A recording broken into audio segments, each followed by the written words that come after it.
Buen día, queridos estudiantes. El tema a tratar el día de hoy es congruencia de polígonos. Vamos a estar utilizando una ayuda digital que nos brinda nuestro libro de norma, de acuerdo a este tema, que nos permite ver primero la definición de qué es una congruencia de polígonos y segundo cómo identificar esta congruencia en triángulos específicamente dados unos criterios. Entonces, la definición es que dos polígonos o dos figuras son congruentes si tienen la misma forma y el mismo tamaño. Recordemos cuando trabajamos con el tangram que habían figuras congruentes. Por ejemplo, habían dos triángulos pequeños que eran iguales, habían dos triángulos grandes que eran iguales y demás. Era una alternativa para mirar también la congruencia de polígonos, aunque su posición u orientación sean distintas. Recordemos que si yo completaba la figura del tangram con un cuadrado, la posición era distinta, pero si yo ya los unía o las superponía, pues sabía que iban a ser iguales. ¿Listo? Las partes coincidentes de los polígonos congruentes se llaman correspondientes. El símbolo que representa la congruencia es un signo igual y un signo, una curvita como la que ven ahí, de esa forma en la parte superior.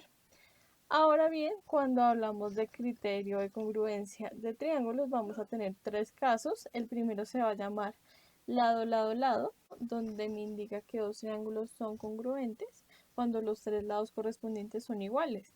Es decir, si se dan cuenta, por medio de las rayitas que se encuentren en cada triangulito, voy a decir que el lado DE y el lado AB son congruentes. De la misma forma, el lado BC y el lado EF van a ser congruentes y por último el lado AC y DF son congruentes. Cumpliendo ese criterio, los dos triángulos van a ser iguales. El siguiente criterio que vamos a tener es criterio lado, ángulo, lado, es decir que un ángulo que esté entre la mitad de dos lados y esos lados si son correspondientemente iguales, los triángulos van a ser iguales entre sí. Es decir, si se dan cuenta, el lado GH va a ser igual al lado JK, ¿cierto? El ángulo que está comprendido entre esos dos lados, en este caso el ángulo GHI y el ángulo JKL van a ser iguales. Y por último, es el lado HI y el lado KL van a ser iguales.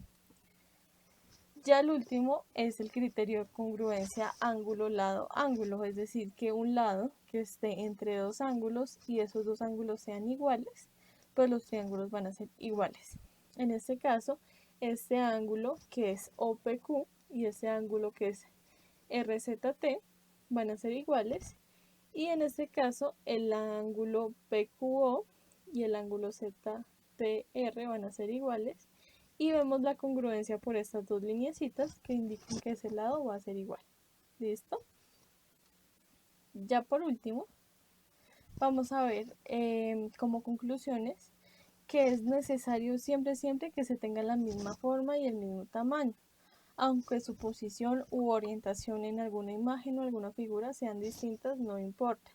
En el caso de los triángulos, sí vamos a ver que para que dos pares de triángulos sean congruentes, debe cumplir alguno de los tres criterios. Lado, lado, lado, iguales en cada caso.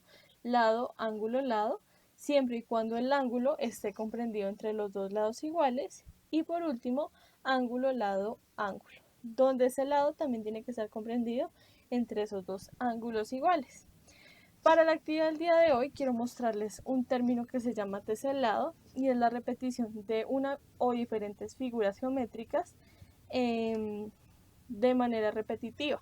Podemos ver teselados en el matiz o en el tapiz de una pared, como fondo de pantalla, etc.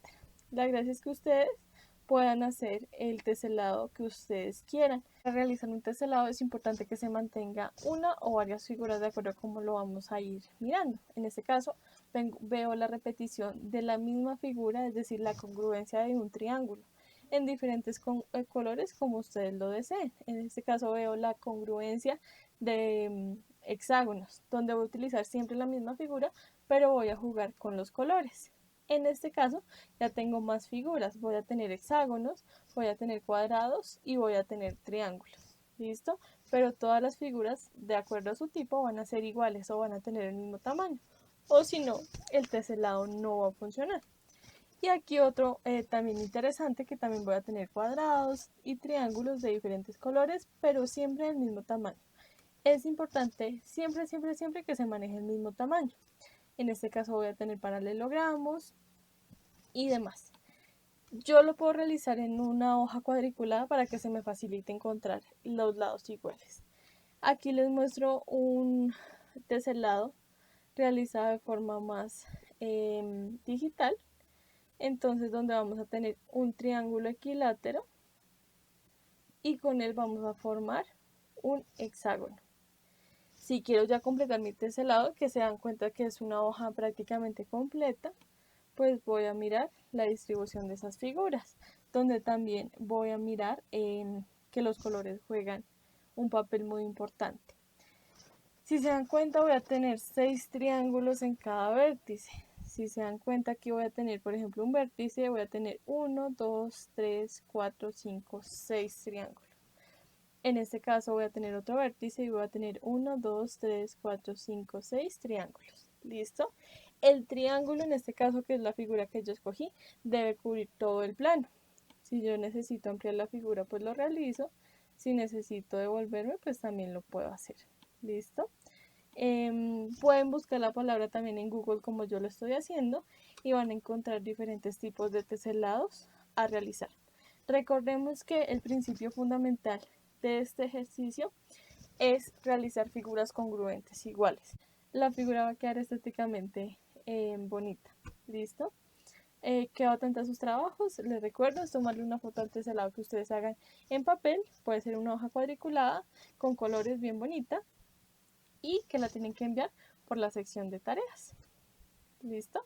Que tengan un excelente día y que estén muy bien.